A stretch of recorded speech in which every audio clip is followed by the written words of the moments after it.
eu vou só retomar aqui o que a gente já tinha conversado na semana passada, né?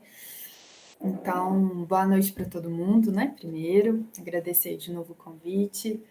Obrigada a vocês terem tido a disponibilidade de voltar, né? Marcar um segundo encontro com o mesmo tema, mas enfim, vamos lá. Na semana passada, a gente começou a conversar então sobre o que é o método clínico, né? E aí a gente viu o que a gente chama de método clínico tradicional ou convencional, o contexto em que ele surgiu há 200 anos atrás, que era muito condizente com as necessidades da época, mas que hoje o mundo mudou, as necessidades e as demandas em saúde mudaram, e aí criou-se a necessidade de uma renovação desse método clínico, e aí que foi nesse contexto que surgiu o método clínico centrado na pessoa, né, a partir da década de 80. E, gente, não tá gravando, vocês falaram que ia gravar? Ah, é porque a gente não consegue gravar do Google Meet. Aí a gente grava da tela do computador mesmo. Aí o Dani tá Ah, já tá gravando. gravando, tá. Ah, então tá bom. Já. Tá, já, então. E aí, então, tivemos essa noção evolutiva do método clínico, né? Então, o método clínico centrado na pessoa, ele não surge é, como anulando o antigo ou trazendo contrapontos assim que as pessoas às vezes trazem com um peso, né, como se fosse algo contrário, mas na verdade é uma evolução do método clínico, né? E chamar atenção porque o momento que a gente está vivendo hoje em dia é uma transição. Então, a gente acha que daqui a alguns anos, até décadas, não sabemos, a gente só vai usar o método clínico centrado na pessoa. E a gente pensa que depois, mais para frente, esse método vai evoluir e vão surgir outros, né? Mas que no momento a gente está vivendo essa transição aí, que muitos médicos ainda utilizam o tradicional e muitos já começaram a usar o centrado na pessoa. E aí, na semana passada, também vimos que esse método ele é composto por 4 componentes. São 4 componentes que, como eu disse, eles se interagem, eles vão e voltam numa consulta, eles são articulados, eles não são componentes como tarefas a se seguir, né? É interessante esse entendimento. E também falei que até 2015 eram 6 componentes, então dependendo da referência que vocês forem usar, vocês vão ver com 6, né, as mais antigas, e as mais recentes com 4. E quem trouxe essa definição aí, com esses 4 componentes, foi um grupo canadense de estudos de uma faculdade do Canadá, que é chefiado hoje em dia pela Maury Sturt, que é o que eu até brinquei com vocês, é o que a gente usa de Bíblia, assim, né, nesse assunto. Então, vamos hoje, o objetivo desse papo aqui é a gente aprofundar nesses 4 componentes, entender quais são eles, como que é isso na prática. E aí, só lembrando que a qualquer momento que vocês quiserem me interromper para fazer alguma pergunta ou algum comentário, fiquem à vontade, tá bom? Estou vendo vocês e estou ouvindo também, só ligar o áudio. Então, vamos lá. O primeiro componente que é o explorar a saúde, a doença e a experiência da doença. O que é explorar a saúde? Primeiro, a gente tem que lembrar o que é saúde, né? Pela OMS, a definição de saúde, então, é essa daí, a mais recente. A gente tem aquela antiga, que é de 1946, que é a que a gente mais ouve hoje em dia, que é o completo bem-estar biopsicossocial, né? Vocês já devem conhecer. E engraçado é que foi ela que pegou. Essa daí é mais recente, mas ainda não está tão popularizada, que é a capacidade do indivíduo de realizar as aspirações e os propósitos importantes para a sua vida, ou um estado de razoável harmonia entre o sujeito e a sua própria realidade. Ou seja, expande mais ainda, né? Então, em 46, eles trazem aquela definição que sai daquele conceito de que saúde é a ausência de doenças e expande um pouco, aí expandiu mais ainda. Muito mais interessante esse atual, né? E aí, onde que entra isso na consulta? É simples, a gente pode simplesmente perguntar para a pessoa o que é saúde para você, o que para você significa estar saudável. E aí já começa aí a entrar naquela questão que eu falei com vocês sobre subjetividade, né? Que são aqueles dois parâmetros primordiais para a gente dizer que a gente está centrando na pessoa, que é o reconhecimento da subjetividade no processo saúde e doença e a autonomia, lembram? Autonomia, questão da hierarquização médico-pessoa. Então a gente pode perguntar para ela o que é saúde para ela, né? E aí a gente vai se deparar com essa subjetividade no sentido de que para cada pessoa estar saudável eu tenho saúde quando eu consigo correr as 3 maratonas que eu concorro por ano, e se eu não consigo, eu me sinto doente. Tem gente que vai responder: ter saúde para mim é passar a noite bem dormida sem as dores que eu costumo sentir, né? Então, é muito subjetivo e isso vai balizar a gente também até onde a gente deve ir com intervenções. Tem pessoas que vão necessitar de uma demanda maior de intervenções, outras menos, né? Então, já começa por aí. A exploração da doença, eu nem vou entrar muito porque ela é idêntica ao método clínico que todo mundo já conhece, que seria a gente explorar os atributos, chamados atributos do sintoma, né? Até coloquei esse quadro aqui. Então, a gente vai perguntar a localização do sintoma, do problema, o início, duração, frequência, qualidade, intensidade, enfim. Aquela lista gigantesca que tem até mais atributos aí que a gente pode perguntar e explorar, né? Então, a exploração da doença vocês já conhecem bem. É claro que com o tempo essa exploração ela vai ficando mais espontânea, né? Então a gente sai aí dessa lista e a gente começa a se perguntar assim: eu entendi bem o problema que essa pessoa está querendo trazer para mim?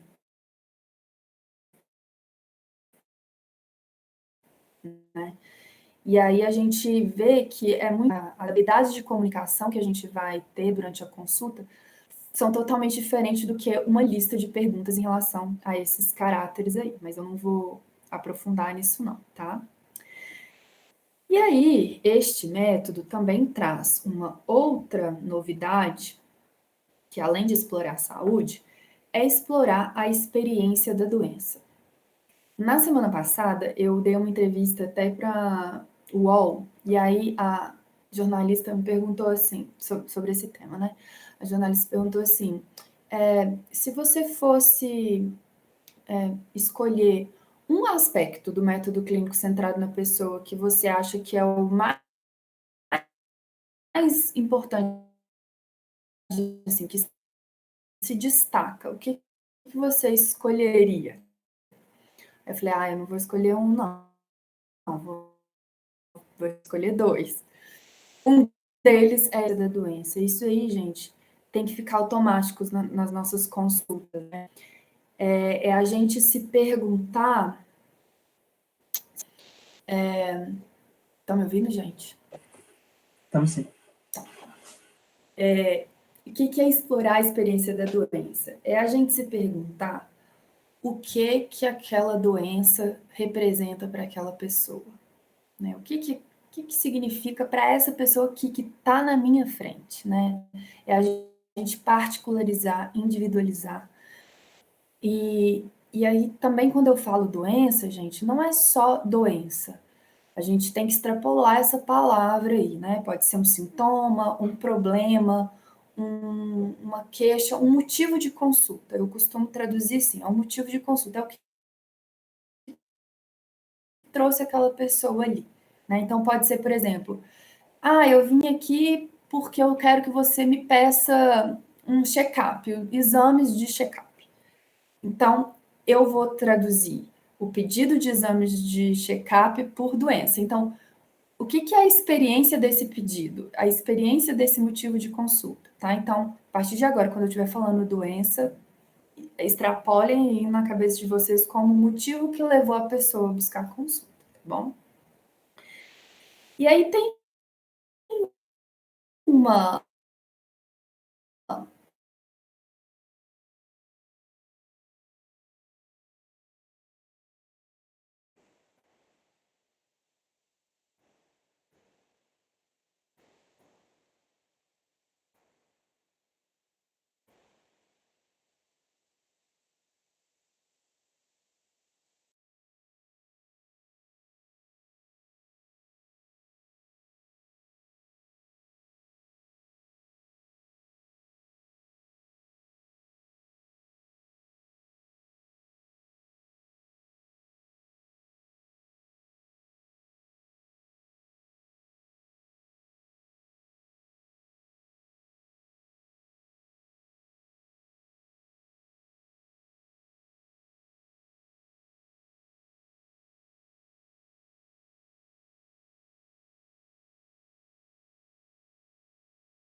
pessoal, estão me ouvindo?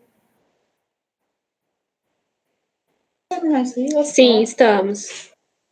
Gente, inacreditável isso que está acontecendo. Eu dei aula para 50 pessoas e não caiu uma vez. O universo não está querendo essa aula, não. O que está acontecendo? Me expliquem. Não sei se talvez a gente alternar a plataforma, talvez funcionaria melhor. Vou colocar aqui a apresentação. Mudar a plataforma. A aula que você dá em Viçosa é no Google Meet mesmo?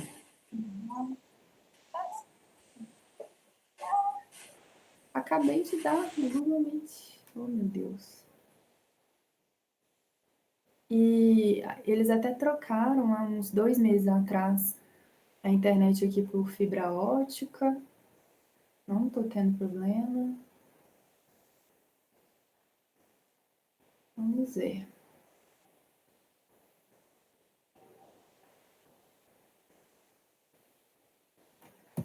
Então, ó, estava falando com vocês sobre a exploração da experiência da doença, né?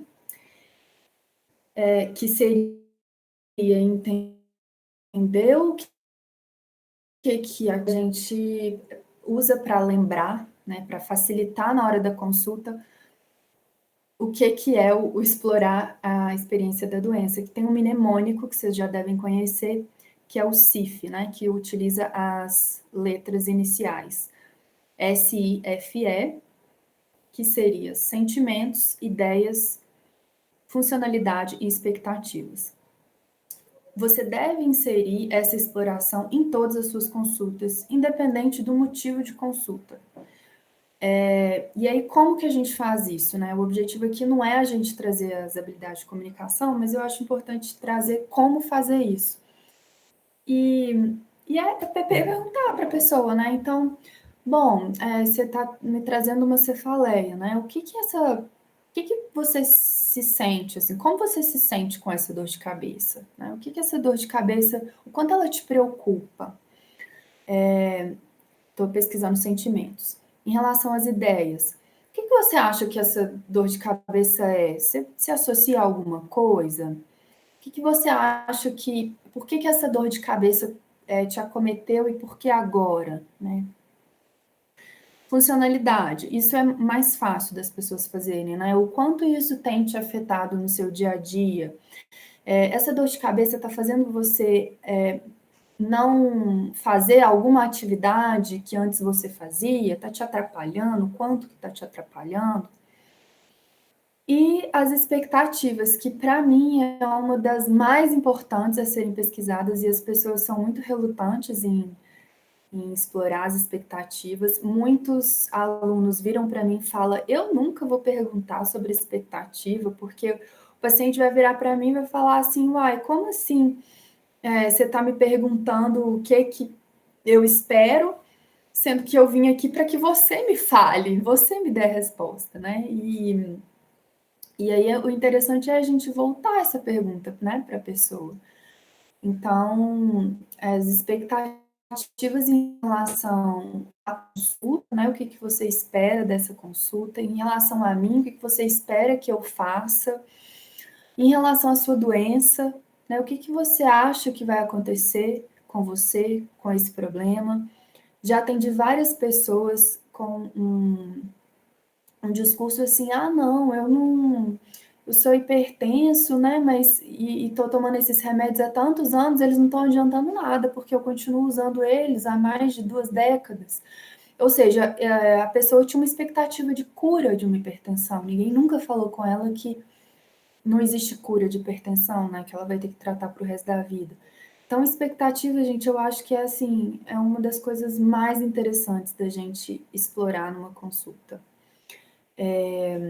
Tem um jeitinho de falar que eu gosto muito, que é o seguinte: fulano, quando você marcou a consulta e estava vindo para cá, o que que você achou que a gente fosse fazer nessa consulta?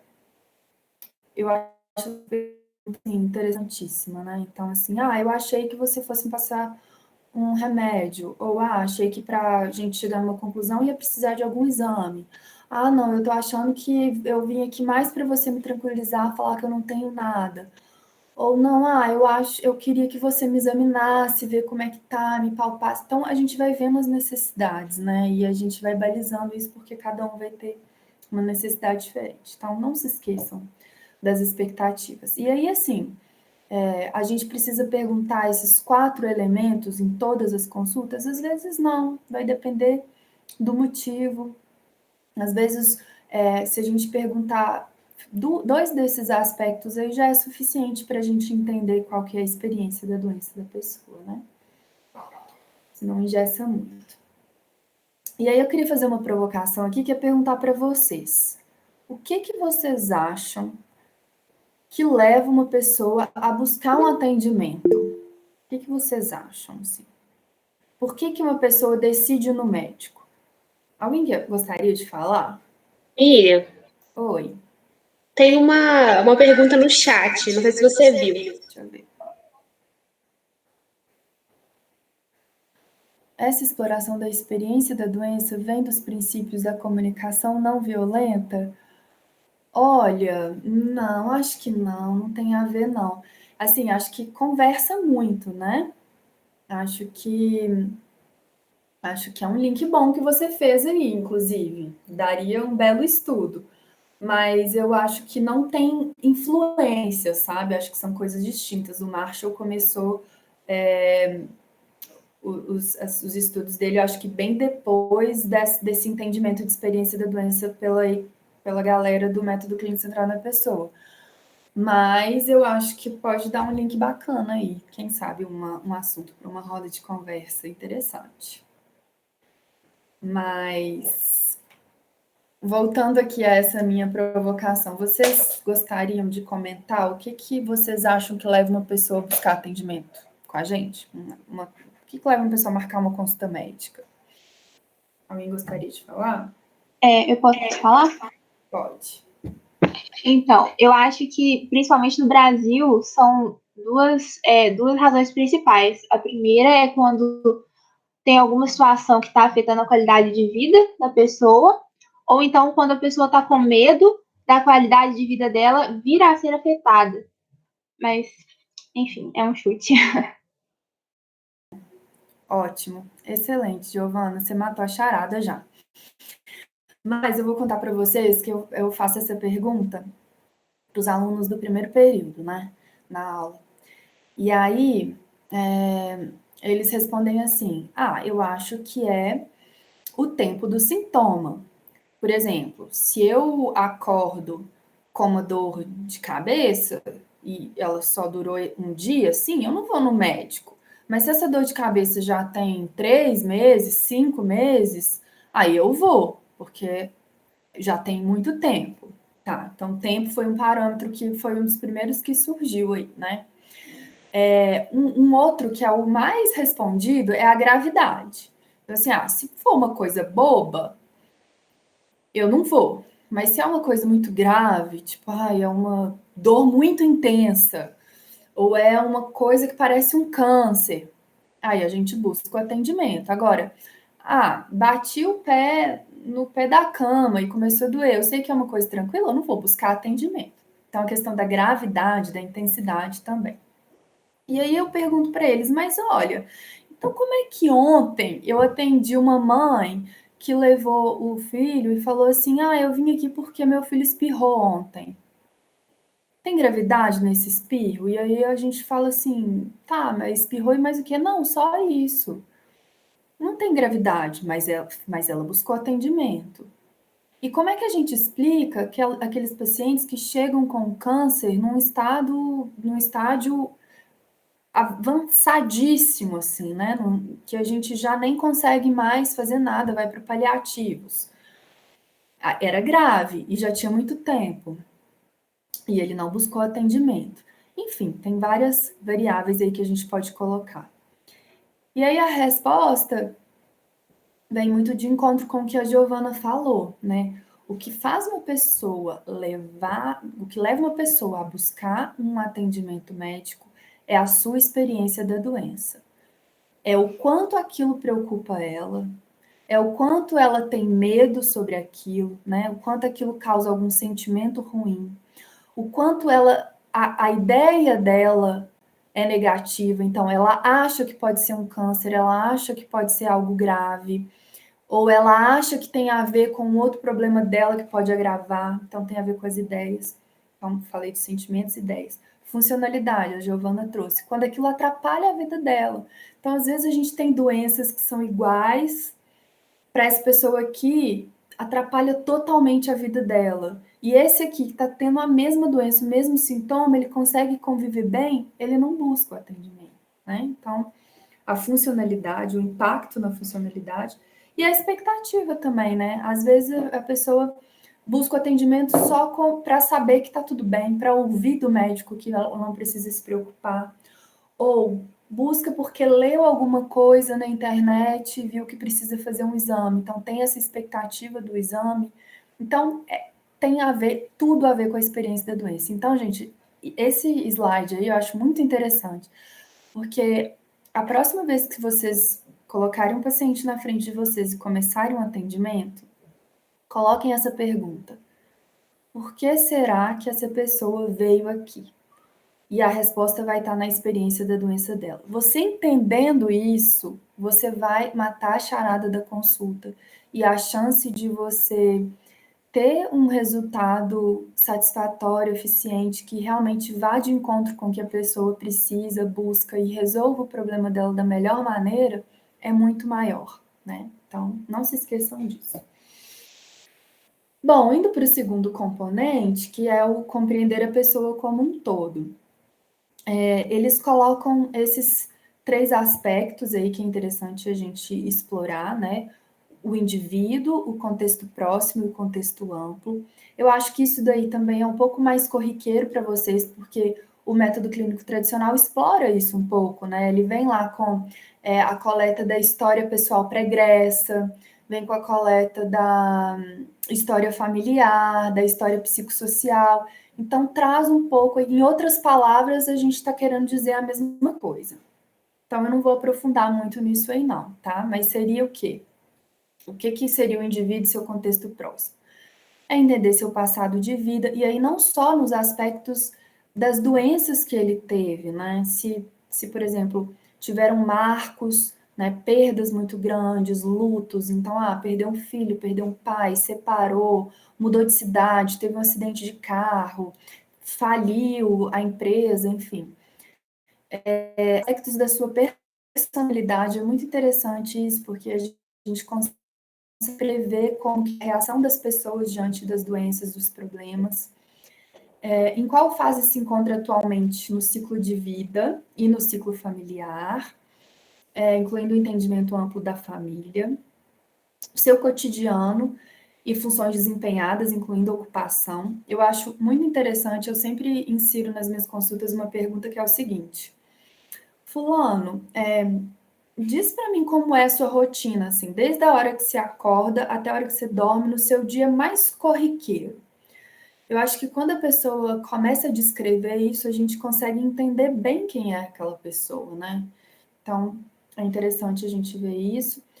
E aspirações futuras, a questão da espiritualidade, os valores, né? Então, isso vai ditar também muito para a gente em relação às condutas que a gente vai tomar, os planos que a gente vai propor, né? E o contexto amplo seria a comunidade, a cultura, a economia, a comunicação, sistema de saúde, geografia, meio ambiente, tudo, né? Esse bem amplo aí. O que eu mais queria chamar atenção para vocês nesse segundo componente é que a gente não consegue explorar esse segundo componente num encontro só. Então, não queiram fazer tudo isso na primeira consulta, igual o método tradicional faz. Isso não é centrar na pessoa. A gente centra na pessoa quando a gente foca no que é importante naquele momento.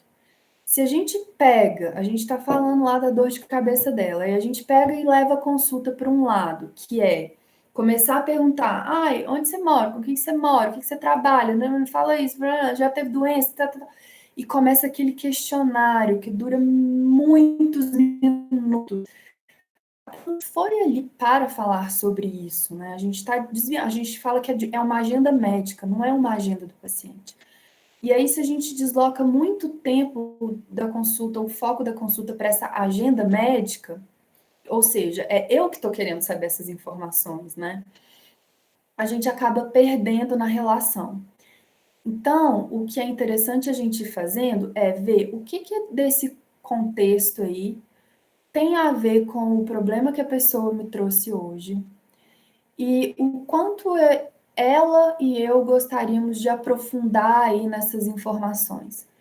Então, por exemplo, o paciente vem com uma queixa osteomuscular, eu entro no trabalho, porque eu acho interessante explorar o entendimento de como que ele trabalha, para eu analisar a função e ver se aquilo tem algum impacto naquela dor, por exemplo. Então, eu entendi, hoje essa consulta eu entendi como é que é o trabalho dele. Depois se vem com uma queixa, sei lá, de insônia, é uma boa oportunidade para a gente entender como é que são as relações familiares. Então, o que eu queria dizer é que a gente não tem que resolver esse segundo componente aí numa consulta só. A gente tem que entender o princípio da longitudinalidade, ou seja, a gente vai conhecer o nosso paciente à medida que a gente for médico dele, e isso se dá aos poucos, e isso se dá construindo a relação, né? Então, pensem que fazendo isso aos poucos, vocês estão centrando na pessoa. Bom, terceiro componente, que é esse negociar um terreno comum. Na entrevista que eu falei com vocês que eu dei semana passada, esse foi o meu segundo ponto de destaque para o método clínico centrado na pessoa. Por que que eu acho? Porque, como eu falei com vocês na semana passada, a gente faz hoje em dia consultas extremamente autoritárias, né? Quando a gente vai prescrever um medicamento, pedir um exame, pedir um retorno, ou fazer uma orientação comportamental que a pessoa deveria adotar, enfim. A gente é um momento de maior autoridade, em que a nossa hierarquia mais se destaca. E o método clínico centrado na pessoa fala que a gente, antes de tudo, deve avaliar, né, e mudar para uma relação mais horizontal. E aí é isso que o terceiro componente se trata. A gente vai negociar um terreno comum, ou seja, é um plano, é uma situação que ela está sendo condizente com o que a medicina diz, né, com a voz da medicina, com o que a ciência tem ali de melhor para aquela pessoa, e ao mesmo tempo se adaptando a cada indivíduo. Então, o terreno comum é aí, entre a pessoa e o médico. E aí, para ilustrar esse terceiro componente, eu trouxe um exemplo para vocês que eu vou ler, tá? Eu ia gravar um áudio assim com os meus alunos, mas acabou que não deu certo, aí eu vou ler então. É uma consulta que o médico já fez a consulta inteira e aí ele foi finalizar, tá bem? Aí ele fala assim: Inês, antes de terminarmos a consulta, eu gostaria de conversar com você um pouco sobre o tratamento da sua pressão. Esse remédio sozinho não está mais dando conta do controle. Vamos precisar acrescentar um novo medicamento que deve ser tomado a partir de agora, um comprimido de manhã, de tarde e de noite. É muito importante também que você melhore sua alimentação. A pressão está muito relacionada ao consumo de sal, então tem que diminuir o sal da comida, não temperar a salada com sal, não utilizar temperos prontos, não consumir enlatados e embutidos e dar preferência para o consumo de frutas, verduras e legumes in natura. Vamos marcar uma consulta para você voltar daqui 2 meses e verificamos de novo como a pressão vai estar. Você entendeu direitinho? Tem alguma dúvida? Eu acho que isso daí deve ser bem corriqueiro, né, para vocês, assim, vocês verem os médicos fazendo, os professores e até vocês mesmos, assim, é algo que a gente faz, né? Você vê aí que o médico está com as melhores intenções, ele teve toda a paciência de explicar todas as orientações, então ele realmente está preocupado e ele tá a fim de fazer um bom trabalho, né? E aí, o que acontece? A Inês vai voltar depois de 2 meses, vai ver a pressão não tá boa, aí o médico vai perguntar, e o sal da comida, Inês? Ai, não consegui não e tal, ainda tô comendo muito miojo. Ai, o que tá acontecendo? E a ginástica? Ah, não tô... Ou seja, uma adesão. Tem alguns autores que falam que o mal do século da medicina é a má adesão terapêutica. Tem uns estudos até que mostram, eu acho que eu falei isso com vocês, que a má adesão para a doença crônica, ela chega a 50%. Ou seja, metade das consultas dos pacientes que a gente trata não seguem as orientações, não tomam os remédios, não fazem o que a gente prescreve, né? Então, a gente está fazendo o trabalho para quê? À toa, né? Se a gente for pensar assim, no lado prático. E aí é muito comum a gente ouvir assim dos médicos: Ó, estou fazendo meu trabalho da melhor maneira, eu já cansei de falar o que ela deve fazer para conseguir baixar a pressão. E cansa mesmo, né? Porque a Inês vai chegar aí na próxima consulta, ele vai repetir isso tudo de novo, né? Mas Inês, tem que tirar o sal da comida, não pode fazer isso, tem que melhorar a alimentação, vai repetindo. Aí volta, pressão alta de novo, repete, né? Cansa. Ou então, se ela não quiser seguir o que eu digo, terá que lidar com as consequências, pois eu desisto, já tentei de tudo. O quanto que eu já ouvi de médicos falando que já desistiram dos seus pacientes, né? Porque os pacientes não aderem, os pacientes são. Como é que tem uma expressão assim? Enfim, é muito comum a gente ouvir isso, né?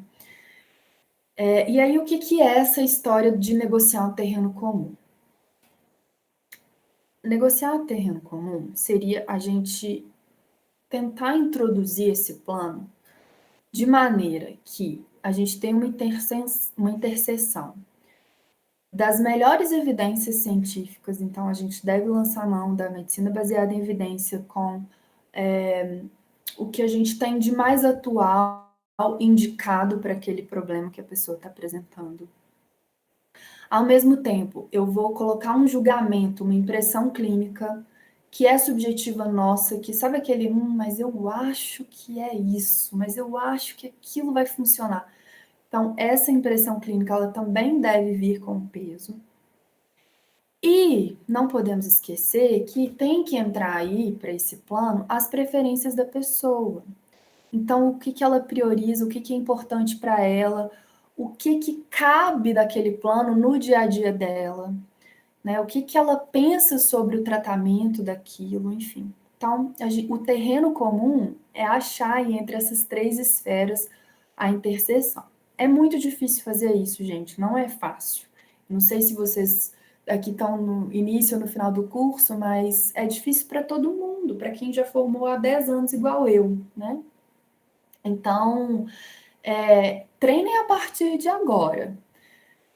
E aí vamos ver esse exemplo aqui, como que seria um terreno comum centrado na pessoa, no caso da Inês.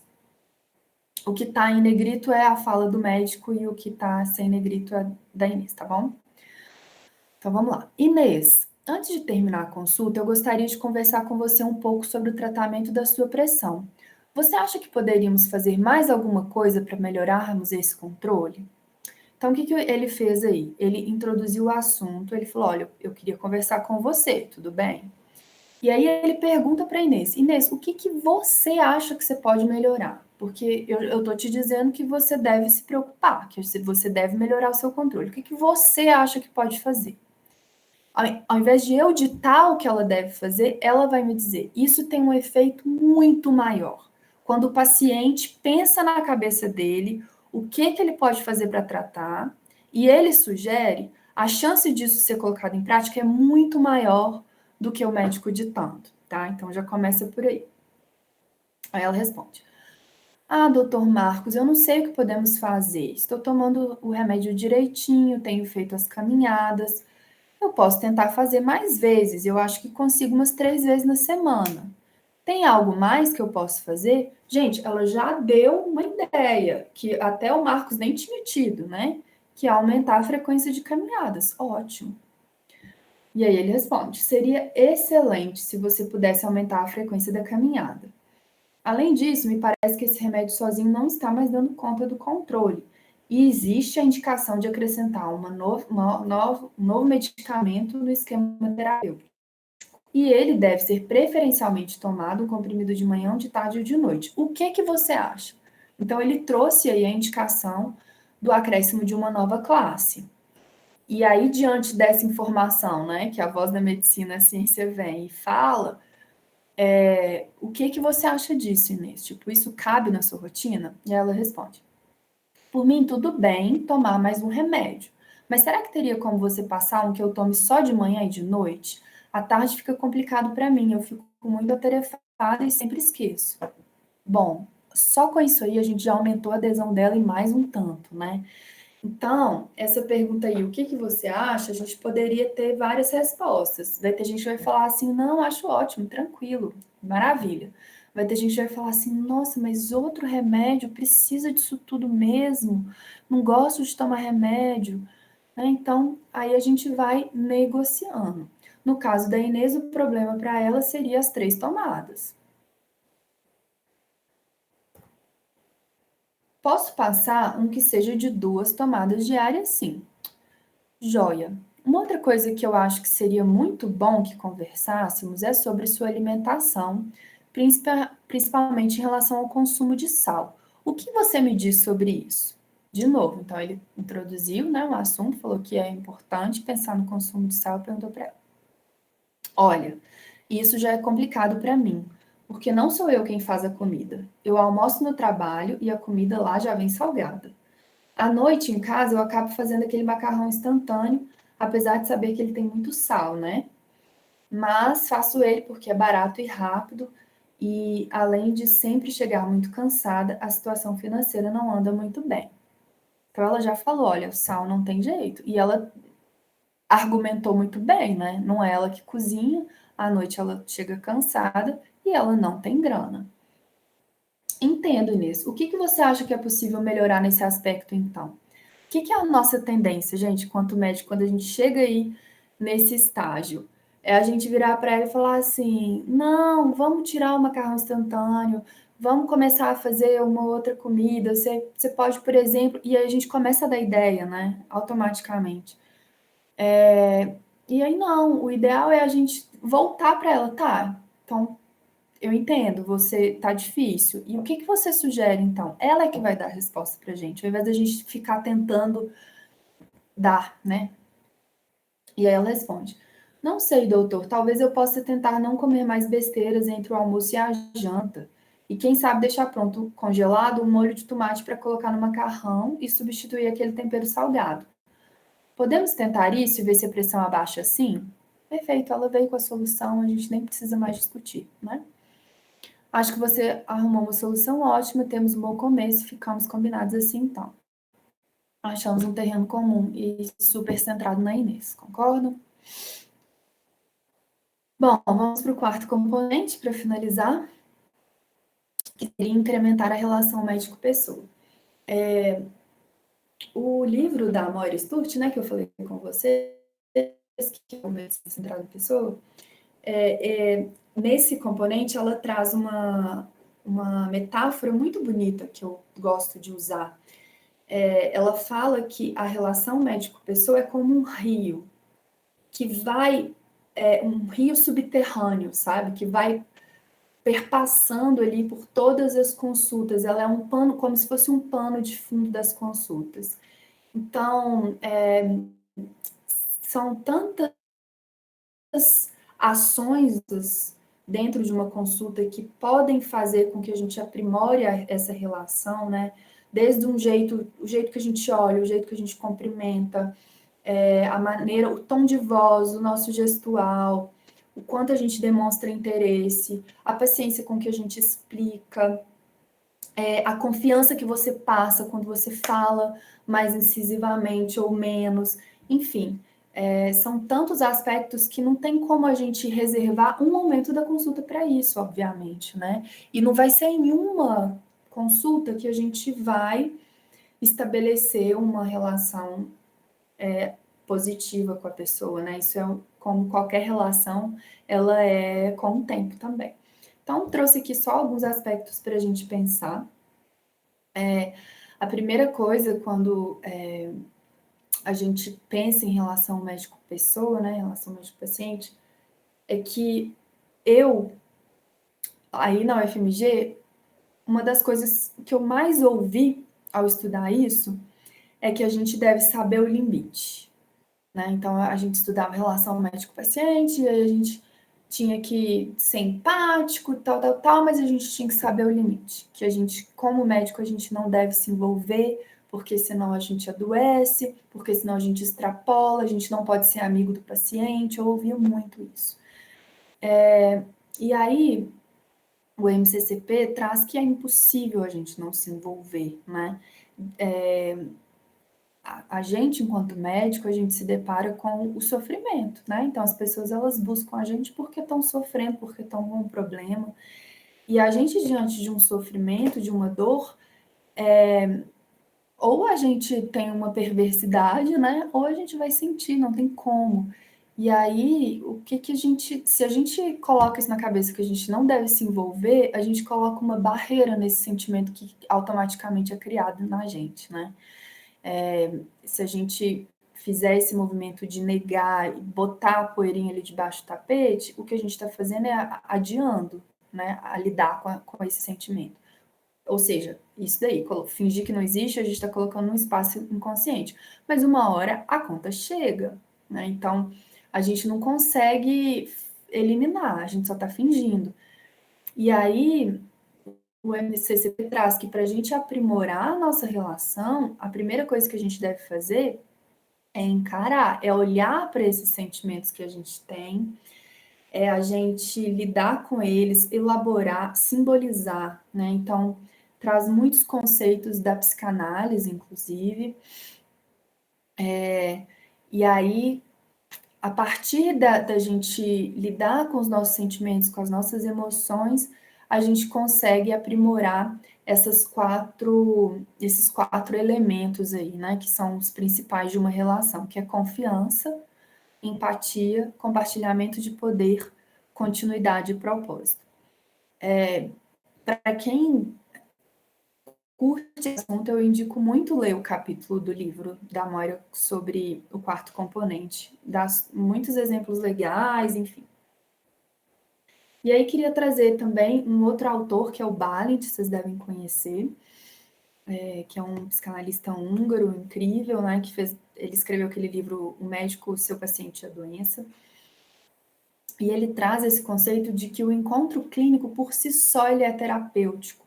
Então, a gente, às vezes, está fazendo muito mais do que a gente imagina, só por estar escutando a pessoa, só por estar ali, naquele momento, né, dividindo com ela aqueles minutos ali de uma conversa, de uma fala.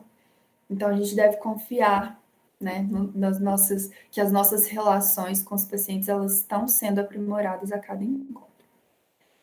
Tem também os conceitos de transferência e contra-transferência, que estão também relacionados ao que a gente deve olhar para a nossa relação, né? A gente é como se fosse um espelho, né? A gente vê no paciente pessoas, situações, vivências que a gente já teve no passado, ou com nossas relações com os próprios pacientes, ou com relações pessoais também, e aí a gente transfere os sentimentos que a gente teve com aquela pessoa com o paciente agora. Isso é contra-transferência, né? E a transferência seria o contrário. E aí, terminar com a importância do autoconhecimento. É só através do aprimoramento, do autoconhecimento, ou seja, a gente olhar para a gente, entender o que a gente sente, reconhecer as nossas reações, os nossos mecanismos de defesa, né? Como a gente se comporta diante de cada situação, o que aquele paciente te causa, né?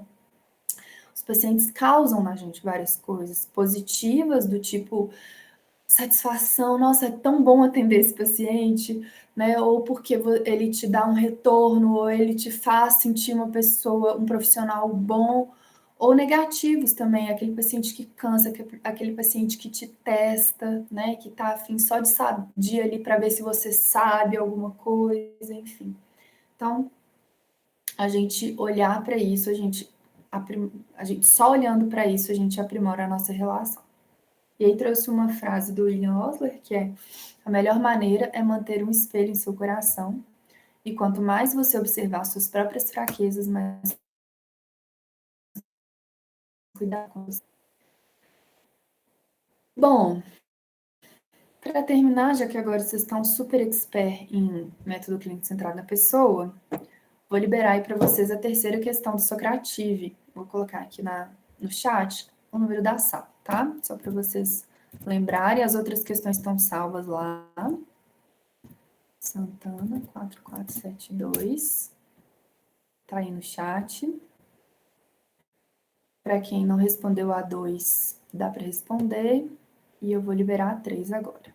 Podem responder lá, é a última, tá, gente? Aí eu vou mostrar para vocês as respostas.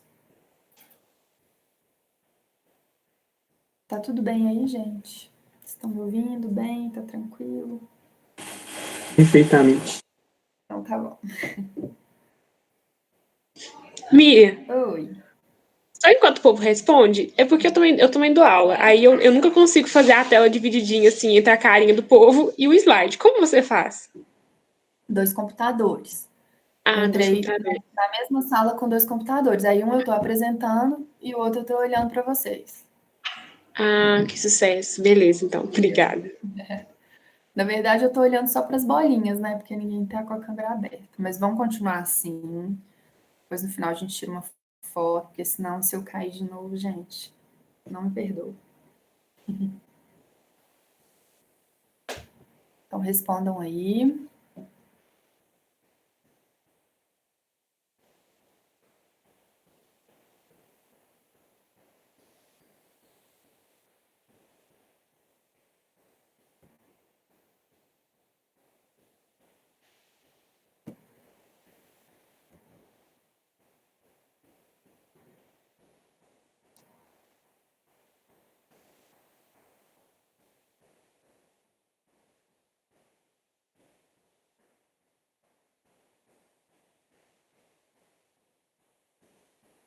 Três pessoas responderam. Alguém gostaria de fazer mais algum comentário enquanto o pessoal responde?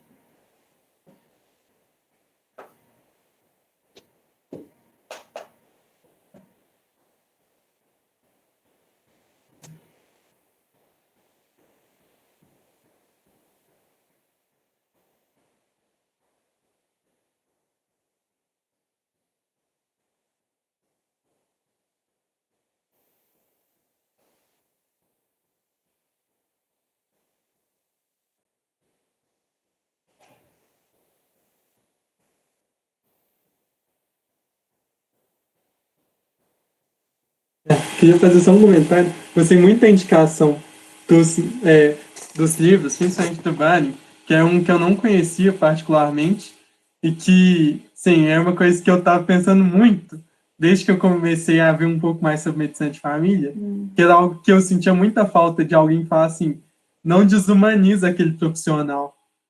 Sim, não sei, mas é porque eu sinto muito dos médicos de famílias que a gente acaba tendo aula, que a gente tem contato, e não é um foco tão grande deles de falar assim, olha, sim, o médico de família, mesmo ele, também ele vai ter, assim, a percepção dele dentro da consulta. Ele não está isento disso.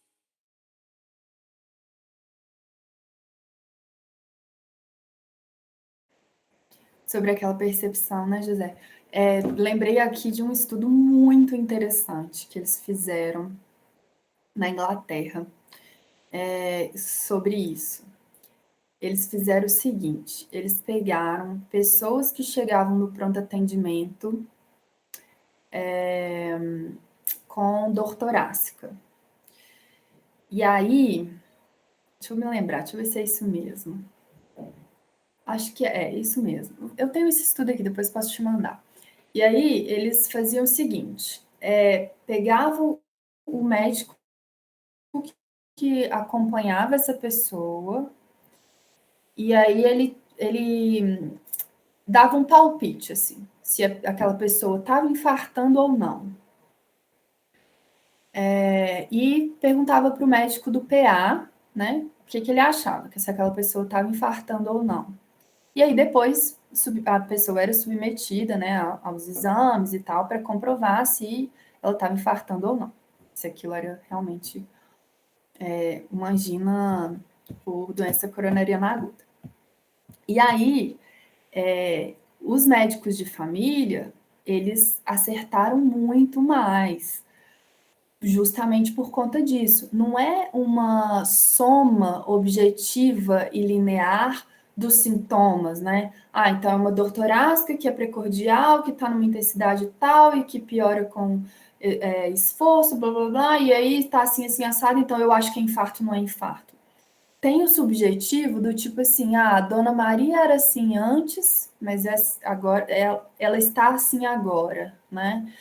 Do tipo, não, essa dor é nova. Dona Maria nunca sentiu isso. Então tá diferente, tem alguma coisa estranha. Ou ela não é de reclamar sobre essa dor. Por que ela está reclamando agora? Eu acho que agora realmente ela está infartando. Então, essa impressão subjetiva, ela é muito potente para a medicina, né, gente? Senão seria muito fácil a gente seria praticamente robô, né, de só somar assim, é tanto, é tanto, é tanto, então é isso, mas isso é igual àquilo, né? Então, essa impressão clínica ela é muito potente. A gente tem que realmente achar um terreno comum, né? Porque só ela sozinha também não dá, né? A gente tem que saber muito de clínica e de fisiopatologia, óbvio, mas é uma soma. Bom, vamos lá. Deixa eu ver aqui quantas pessoas já responderam. Ih, gente, vocês não estão conseguindo acesso, não? Só 5 pessoas responderam.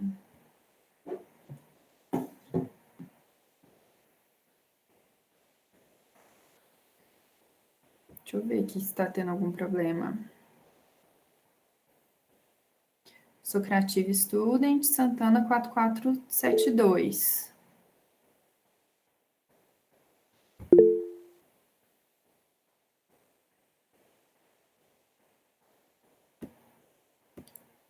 Joia, Gisele.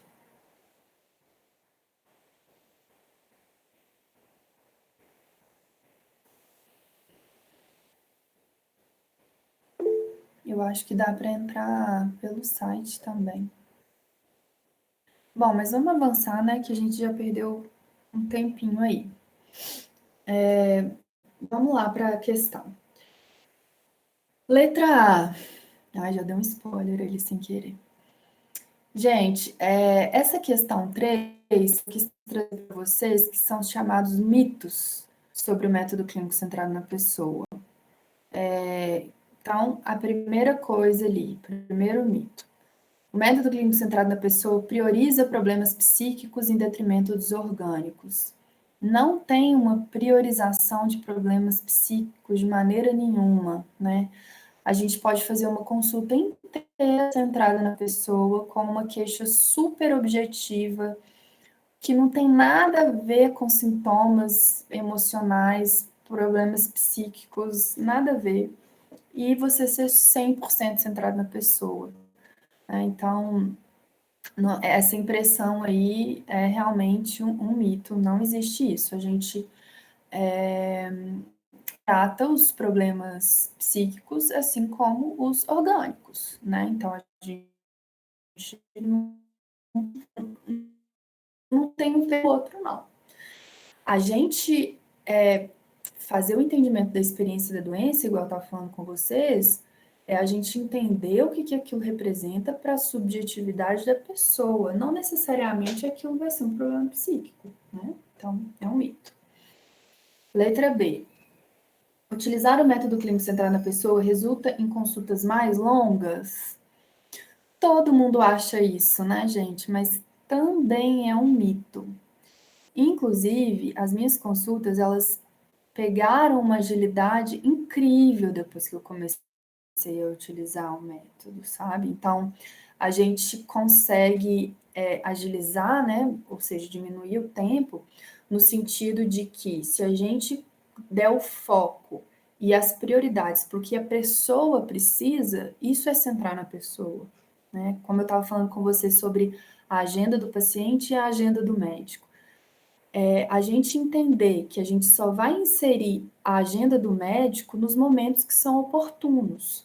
Então, eu não vou ficar enchendo a consulta de perguntas e questionamentos que vão ser inúteis ali naquele momento, que não vão trazer nenhum benefício imediato para aquela pessoa e que também não vão fazer diferença no nosso raciocínio clínico.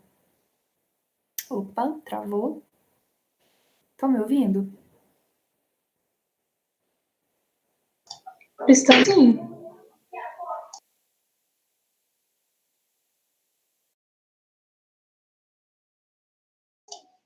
Acho que agora travou.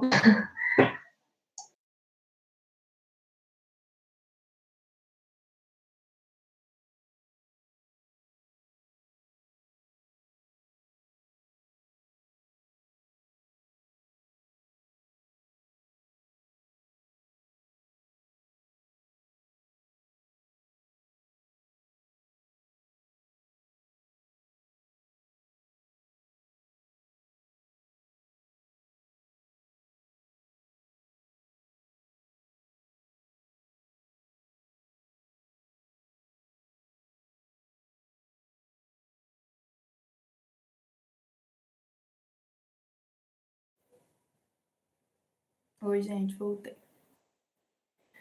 Então, eu estava dizendo sobre a agenda médica, né? Se a gente consegue entender que a gente só vai inserir a agenda médica, ou seja, aquelas questões que a gente acha que são importantes de perguntar para o paciente, né, de trazer na consulta, se a gente priorizar apenas para o que é importante para aquela pessoa naquele momento, a gente consegue agilizar as consultas, né? Então, centrar na pessoa é entender que o que é necessário e o que pode ser desnecessário. Então, tem muitas perguntas aí que são desnecessárias para o nosso raciocínio clínico, para, enfim, então a gente não precisa fazer.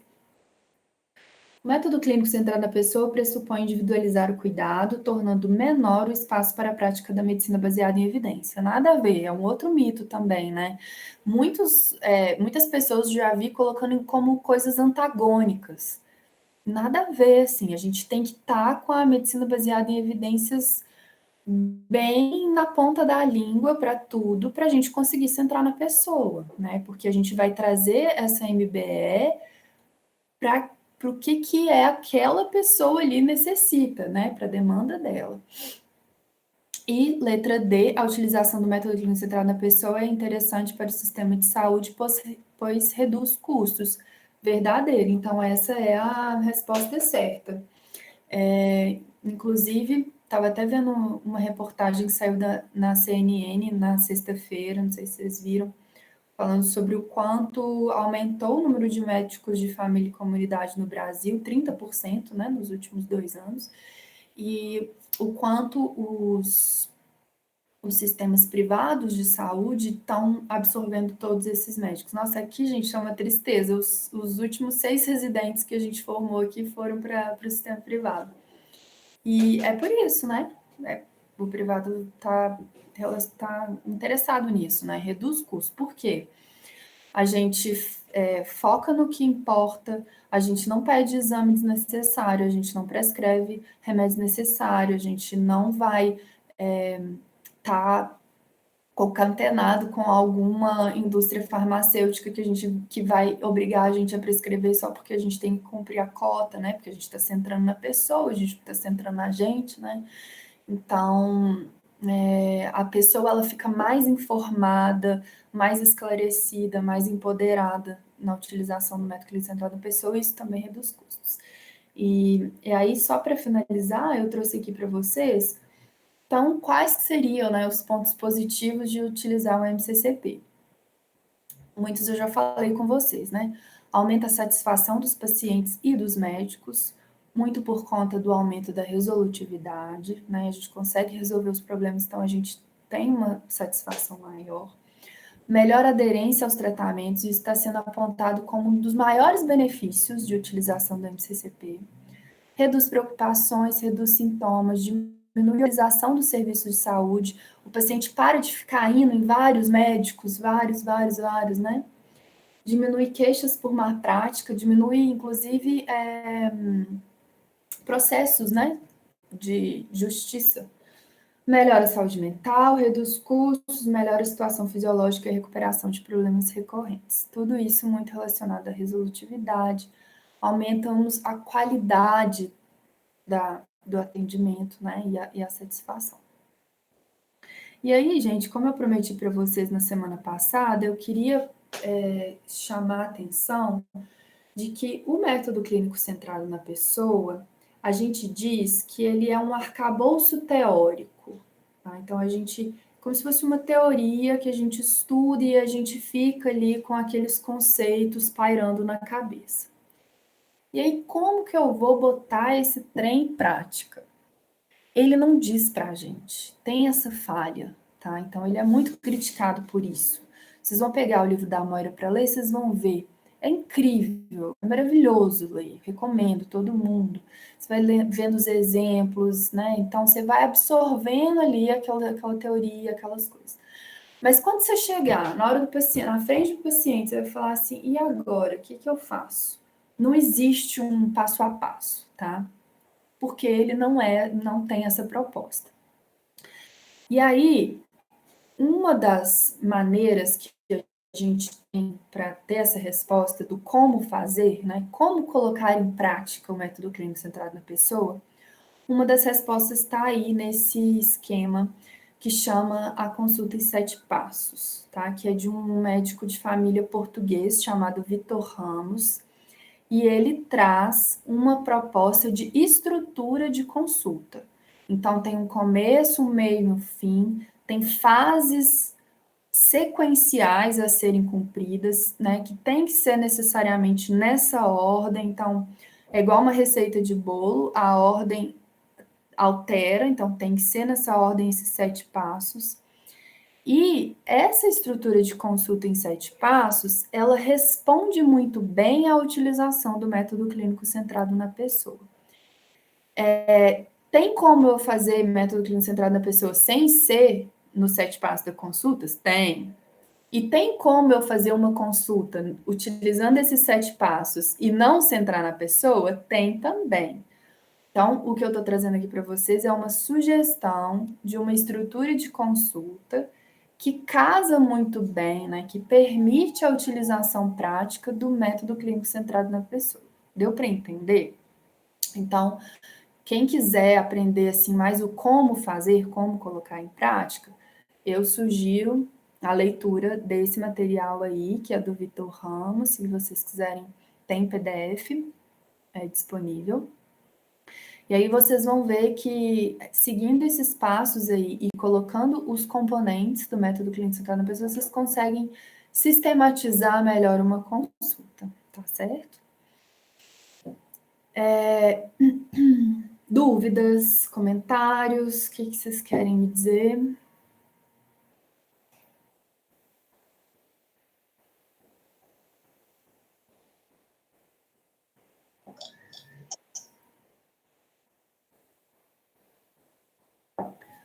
Alguém quer comentar alguma coisa? Deixa eu colocar aqui as respostas para vocês verem, né?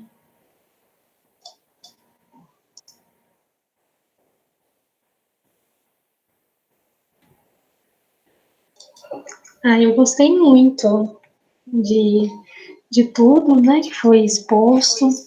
Eu gostei muito, principalmente da parte, né, onde fala essa questão da parte sentimental do médico, porque realmente a gente escuta isso, né, que o médico não pode se envolver.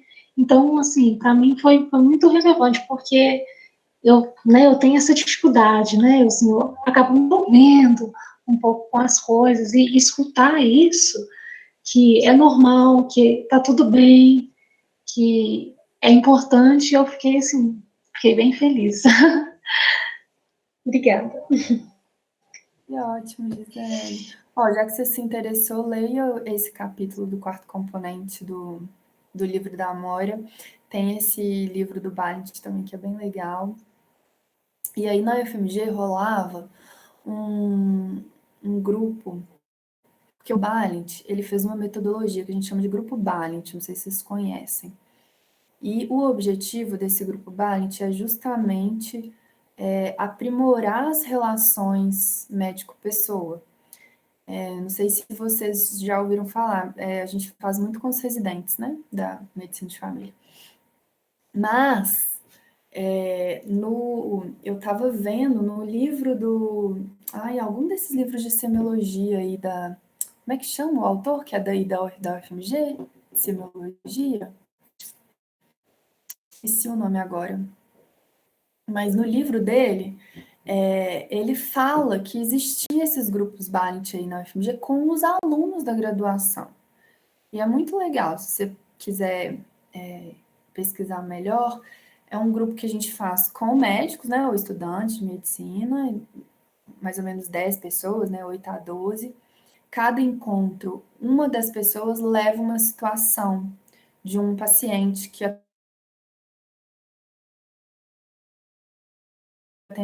causou algum sentimento, sabe? Aquele paciente que, quando você bota a cabeça do travesseiro para dormir, ele vem na sua cabeça, ou por um motivo positivo ou negativo. Assim.